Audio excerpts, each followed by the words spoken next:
Jundun min as-sama, the heavenly armies of Allah are these viruses, and they're under Allah's command and might and majesty. Nothing escapes the command of Allah, and alhamdulillah the people of Marifah and all their teachings, that might and that command is under the hand of Prophet, it's under the hand and direction of Sayyidina Muhammad.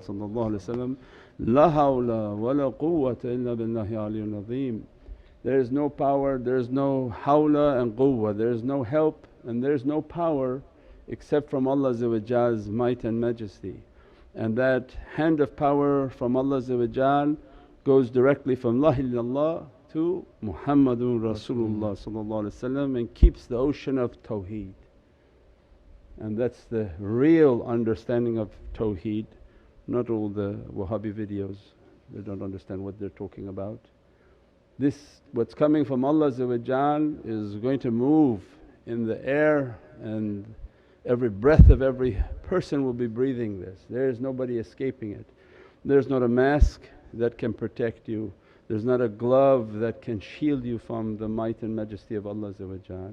This is not about running in panic and losing one's faith, but we'll go into that inshaAllah tomorrow night.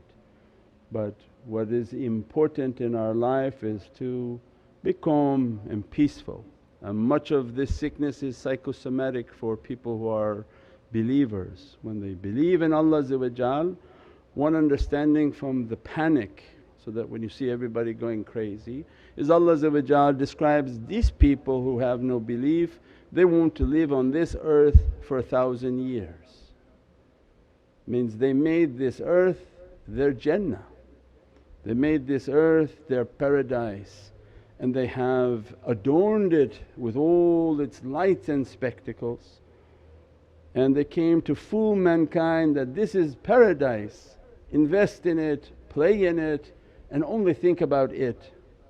And then something from Allah enters into their paradise and begin to obliterate it. We said before that when Allah's tawheed and His Sifat al-Qahar begin to enter into dunya, anything standing will be brought down, maqashya, it will be collapsed, and all that will remain is the soul of insan. When his physicality goes, his soul will be in command and submitting to the will and might of Allah. So because they want to live 1,000 years and they sold this like a time sharing scam, they sold this as a paradise. So of course when sickness comes, disaster comes, everything that comes that's out of the control of mankind's hands, it creates panic. And everything that they've planned for of their paradise and excitement now is questioned. Whatever they thought they invested in, so oh no, don't put your money in masjids and in things, we're going to put our money into stocks because it will go forever and we will all become wealthy. Oh well, what happened? Little bit of shaking and sicknesses and there'll be no trade, borders will be closed.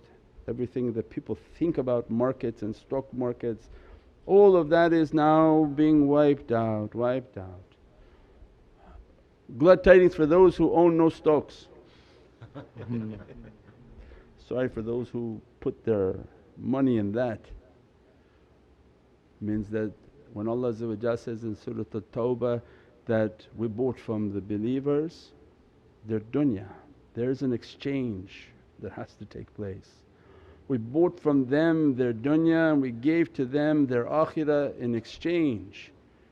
Not that they hold their dunya like a monkey holds their grapes, thinking, oh this dunya going to go forever, I'm going to just hold it. No, Allah said there had to be an exchange.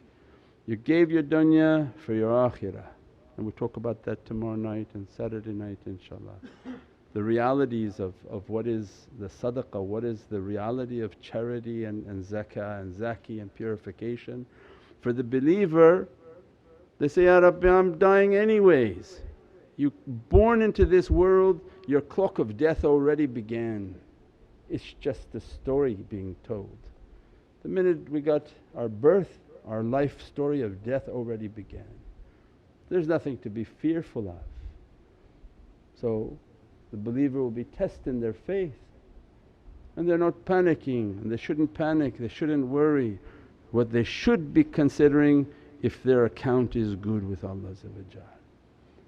Not on how many masks and gloves and rub yourself with alcohol, which is the opposite of our wudu, and worrying about all these crazy ridiculous things. And the only thing they should be worried about, Ya Rabbi, is my account good with you? You love me so much, you're calling me back next week? Is my account okay with you? Are you going to be happy with me? Or are you going to call me back early and my account is not good with you?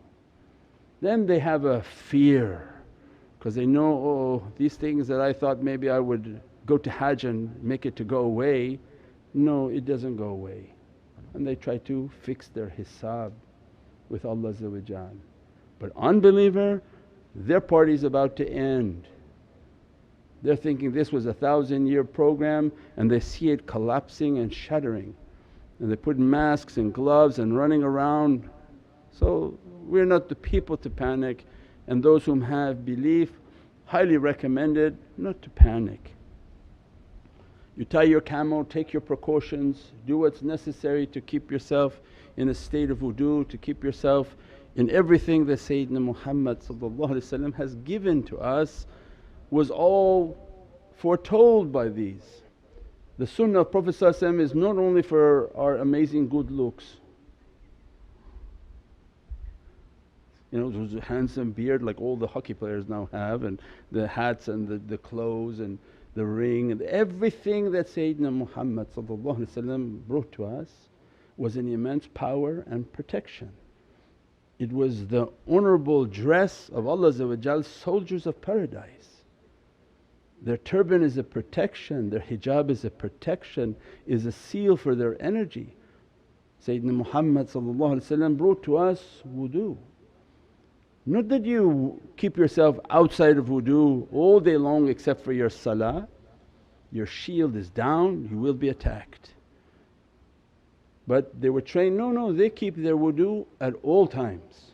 They don't break the wudu unless they go back and wash and make sure that they're again in their wudu and pray 2 rakat salatul wudu. They keep the sunnah of Sayyidina Muhammad as their guard. As soon as they pray their 2 rakat salatul wudu, it's a shield for the believer, a shield of energy that is all around them by the might and majesty of Allah.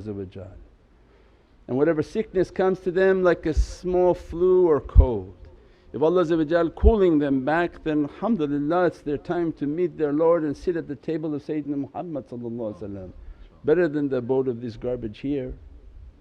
But is our hisab good? So not to fear, not to have panic, to tie the camel, to do what's necessary to keep ourselves clean, to keep the way of the sunnah of Sayyidina Muhammad should be an immense protection.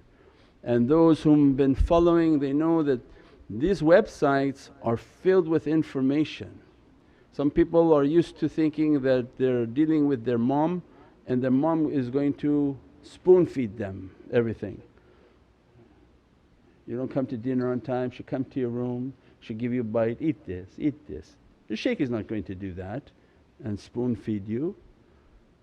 But they gave the resources available. If you go to the website and you look at Nur Muhammad website, go into the meditation section and see the energy section. There are du'as for protection, du'as for energy, du'as to safeguard. All those du'as are there. Those tools were given so that a day would come and you would have been studying these things and had them all down in your notes and books. Now with the phone we have a note section and we spin through and we can immediately go to those du'as. Bismillahir Rahmanir Rahim, bidhalika al-taqdeer al-azizul alim. Mawlana gave today again from Surah Yasin. It's a might and majesty of protection, and there's a whole list of all those du'as. Bismillahir Rahmanir Rahim, Bismillahir Rahmanir Rahim. Bismillah, I can't say it out loud. It's on these lists, there's 5 or 6 very powerful du'as. Then from the teaching istighfars, Alif Lam Mim, Allahu la ilaha illahu al hayyu al qayyum wa atubu ilayk innahu huwa tawwabur rahim. They even have the secrets of istighfar and the realities of those tawbah in which to make your istighfar, make your du'as, keep yourself in wudu so that you have a shield of protection.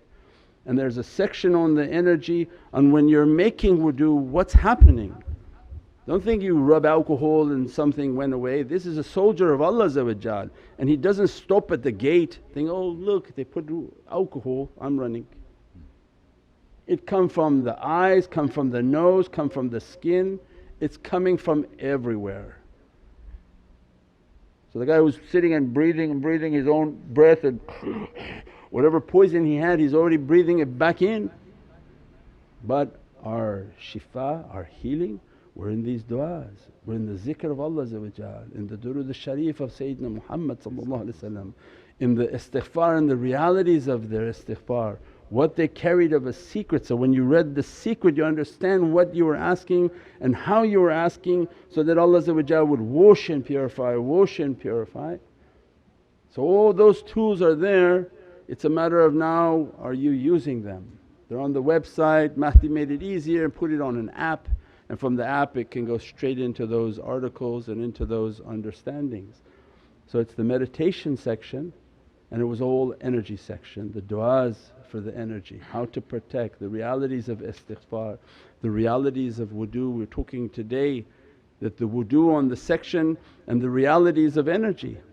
That when you're washing and you don't understand like, okay why not alcohol, is that your name, your hands is 81 and 18, has 99 names of Allah. Allah has stamped upon your hand your reality. Allah has stamped upon your soul your reality. When He asked Sayyidina Muhammad to teach them about wudu, there was an immense reality that as soon as the believer is moving their hands, these 99 names of Allah are being ignited upon them. So the believer has a power in their hands. Those whom been granted to heal, they understood that power and they use that reality for healing. Those who don't understand it doesn't matter, but these 99 names are being ignited when you're washing underwater and the water is sealing. Allah said, my throne is upon the mai, my throne is upon the water. What type of izzah and might Allah is putting upon that mai when the believer is washing with belief and understanding, and then rubbing the hand means he's igniting all that energy. He's washing and putting that energy upon his face, he's washing and putting that energy upon his hand. And they found now that when somebody is washing, actually there's a transmission of disease through this part of the arm. But your wudu is covering that and washing that. Transmission of the disease and sickness through your nose, through your eyes, through your ears and through your mouth. So what Allah wants in the last days before the arrival of Sayyidina Mahdi salam is making everybody to be Muslim, because they don't know how to wash. So when you watch them telling you on TV how to safeguard yourself, ajeeb, it's like a wudu class. They didn't know how to wash them, they don't even know how to wash their bottom, more or less wash their face and their mouth. So Allah is just, He loves His creation. He says, oh what's coming you can't imagine, but I'll give you an opportunity to enter into Islam. And they're doing it, they're following the sunnah, they're washing, they're learning how to wash. Had we only followed what Prophet brought for us, that was our safeguard and our energy. You put that into the nose to wash it out, put into your mouth to wash out, and whatever's left to go down and to be removed from the waste. Washing of the ears and washing of the face. What type of sicknesses are transmitted from behind the ear, modern medicine understood, and your wudu is covering that. And then wiping of the hair, wiping the hand and the feet. What type of difficulties. We're people who don't bring our shoes into the home unless you're copying these people and you do that. And every waste and poo-poo and pee-pee from your bathrooms and public facilities are entering into your home. We keep our shoes at the door where they belong. All that Prophet brought for us was a protection. See, they're at the door now. We'll leave it with that, inshaAllah. We'll do the zikr and continue after. So stay tuned, inshaAllah. Bi hurmati Muhammad al-Mustafa wa basira Surat al-Fatiha. Welcome to Muhammadan Way YouTube channel, your premier destination for videos on Sufi spirituality, classical Islamic teachings, and realities of the soul. With a library of over 1,000 videos and new titles uploaded weekly. Join us to discover true meaning and inner peace in our often troubled world. Click the link now to subscribe.